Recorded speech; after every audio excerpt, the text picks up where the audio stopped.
प्रथमचरित्रस्य ब्रह्मा ऋषिः,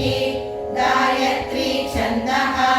महाकाली देवता, नन्दा शक्तिः, रक्तदन्तिका बीजम्, अग्निस्तत्त्वं, ऋग्वेदस्वरूपम्, श्रीमहाकाली प्रीत्यर्थं धर्मार्थे प्रथमचरित्रजपे विनियोगः।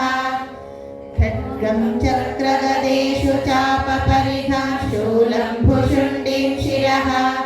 शङ्खं सन्दधतीं करैस्त्रिनयनां सर्वाङ्गभूषावृतां,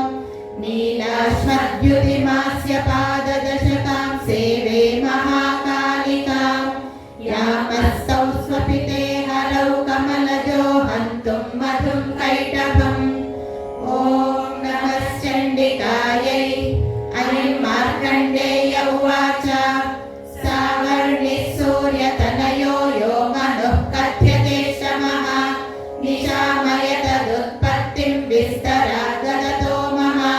महामायानुभावेन यथा मन्वन्तराधिपः, स बभूव महाभागः सावर्णिस्तनयो रवेः, स्वारोचिषेन्तरे पूर्वं चैत्रवंशसमुद्भवः, सुरथो नाम राजा भूः समस्ते क्षितिमण्डले, तस्य पालयतः सम्यक् प्रजाः पुत्राणि वौरसान्, बभूव शत्रवो भूपा कोला विध्वंसिनः सदा, तस्य तैरभवद्युद्धमतिः प्रबलदण्डिनः, योनैरपि सतैर्युद्धे कोला विध्वंसिभिर्जितः, ततः स्वपुरमायातो निजदेशाधिपोऽभवत्, आक्रान्तः स महाभागस्तैस्तदा प्रबलारिभिः, अमात्यैर्बलिभिर्दुष्टैर्दुर्बलस्य दुरात्मभिः, कोशो बलं चापहृतं तत्रापि स्वपुरे ततः, ततो मृगया व्याजेन हृतः स्वाम्यः स भूपतिः, एकाकी हयमारुह्य जगामगहनं वनं, स तत्राश्रममद्राक्षी द्विजवर्यस्य मेधसः, प्रशान्तश्वापदाकीर्णं मुनिशिष्योपशोभितं, तस्थौ कञ्चित् सकालं च मुनिना तेन सत्कृतः, इतश्चेतश्च विचरन् तस्मिन् मुनिवराश्रमे, सोचिन्तयत्तदा तत्र ममत्वा कृष्टमानसः, मत्पूर्वैः पालितं पूर्वं मया हीनं पुरं हितत्, मद्भृत्यैः सैरसद्भृत्यैः धर्मतः पाल्यते न वा, न जाने स प्रधानो मे शूरो हस्ति सदा मदः, मम वैरिवशय्यातः कान् भोगानुपलप्स्यते, ये ममानुगता नित्यं प्रसादधनभोजनैः, अनुवृत्तिं ध्रुवन्तेऽद्य कुर्वन्यन्यमहीभृताम्, असम्यग्वयशीलस्तैः कुर्वद्भिः सततं व्ययम्, सञ्चितः सोऽति दुःखेन क्षयं कोशो गमिष्यति, एतच्चान्यच्च सततं चिन्तयामास पार्थिवः, तत्र विप्राश्रमाभ्यासे वैश्यमेकं ददर्श सः, सपृष्टस्तेन कस्त्वं भो हेतुश्चागमनेत्रकः, सशोक इव कस्मात् त्वं दुर्मना इव लक्ष्यसे, इत्याकर्ण्यवचस्तस्य भूपते प्रणयोदितं, प्रत्युवाच सतं वैश्यः प्रश्रयावनतो नृपं, वैश्य उवाच समाधिर्नाम वैश्योऽहमुत्पन्नो धनिनां कुले, पुत्रदारैर्निरस्तश्च धनलोभादसाधुभिः, विहीनश्च धनैर्दारैः पुत्रैरादाय मे धनं, वनमभ्यागतो दुःखी निरस्तश्चाप्तबन्धुभिः, सोऽहं न वेद्मि पुत्राणां कुशलात्मिकां,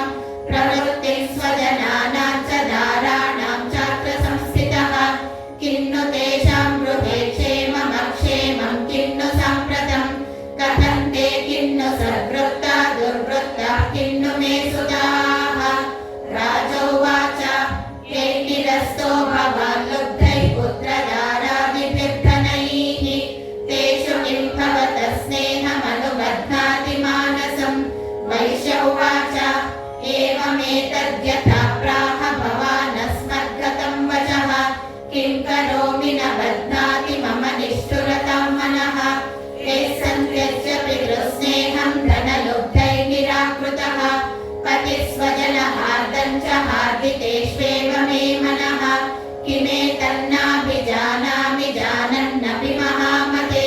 यत्प्रेमप्रवणं चित्तं विगुणेष्वपि बन्धुषु तेषां कृते मे निःश्वासो दौर्मनस्यं च जायते करोमि कियन्न मनस्तेष्वप्रीतिषु निष्ठुरम् मार्कण्डेय उवाच ततस्तौ सहितौ विप्रतं मुनिं समुपस्थितौ समाधिर्नाम वैश्योऽसौ स च पार्थिवसत्तमः कृत्वा तुतौ यथा न्यायं यथार्थं तेन संविदम् उपविष्टौ कथा काश्चित् शक्रतुर्वैश्य पार्थिवौ राजोवाच भगवत्स्वामहं प्रष्टुमिच्छाम्येकं वदस्व तत् दुःखाय यन्मे मनसः स्वचित्तायत्ततां विना मम त्वं गतराज्यस्य राज्याङ्गेष्वखिलेष्वपि जानतोऽपि यथाग्नस्य किमेतन्मुनिसत्तमा अयं च निकृतः पुत्रैर्दारैर्भृत्यैस्तथोचितः स्वजनेन च सन्त्यक्तस्तेषु हार्दी तथाप्यति एवमेष कथाहं च द्वावप्यत्यन्तदुःखितौ दृष्टदोषेऽपि विषये मम त्वादृष्टमानसौ तत्किमेतन्महाभागयन्मोहो ज्ञानिनोरपि ममास्य च भवद्गेशा विवेकान्धस्य मूढता ऋषिरुवाच ज्ञानमस्ति समस्तस्य जन्तोर्विषयगोचरे विषयाश्च महाभागयान्ति चैवं पृथक् पृथक् दिवान्तः प्राणिनः केचिद् रात्रावन्तास्तथा परे केचिद्दिवा तथा रात्रौ प्राणिनस्तुल्यदृष्टयः ज्ञानिनो मनुजाः सत्यं किन्नु तेन हि केवलम् यतो हि ज्ञानिनः सर्वे पशुपक्षिमृगादयः ज्ञानं च तन्मनुष्याणां यत्तेषां मृगपक्षिणां मनुष्याणां च यत्तेषां तुल्यमन्यत्रतोभयोः ज्ञानेऽपि सति पश्यैतान् पतङ्गाच्छावचञ्चुषु कणमोक्षादृतान् मोहात् पीड्यमानानपि क्षुधा मानुषा मनुजव्याघ्रः साभिलाषाः सुतान् प्रति लोभात् प्रत्युपकाराय नन्देतान् किन्न पश्यसि तथापि ममता वर्ते मोहगर्ते निपातिताः महामाया प्रभावेन संसारस्थितिकारिणा तन्नात्र विस्मयः कार्यो योगनिद्रा जगत्पतेः महामाया हरेशैषा तया सम्मोह्यते जगत् ज्ञानिनामपि चेतांसि देवी भगवती हि सा बलादाकृष्य मोहाय महामाया प्रयच्छति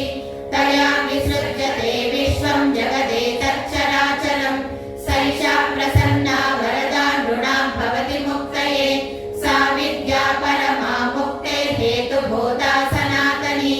संसारबन्धहेतुश्च सैव सर्वेश्वरेश्वरी राजोवाच भगवन्ता हि सा देवी महामायेति यां भवान् ब्रवीति कथमुत्पन्ना सा कर्मास्याश्च किन्द्विज यत्प्रभावा च सा देवी यत्स्वरूपा यदुद्भवा तत्सर्वं श्रोतुमिच्छामि त्वत्तो ब्रह्मविदाम्बर ऋषिरुवाच नित्यैव सा जगन्मूर्तिस्तया सर्वमिदं ततं तथापि तत्समुत्पत्तिर्बहुधा श्रूयतां मम देवानां कार्यसिद्ध्यर्थमाविर्भवति सा यदा उत्पन्नेति तदा लोके सा नित्याप्यभिधीयते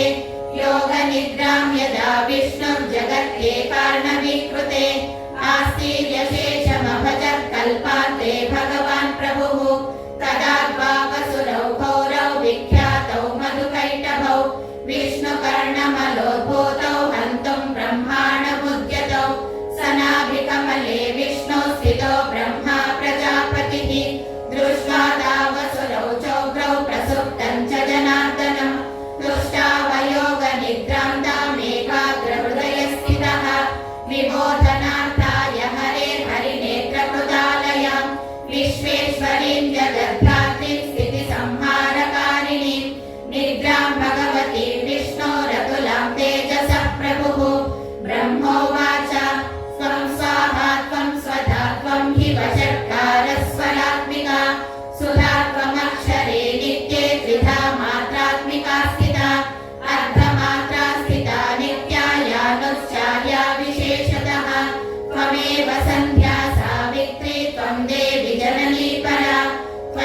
तद्धार्यते विश्वं त्वयैतत्सृज्यते जगत्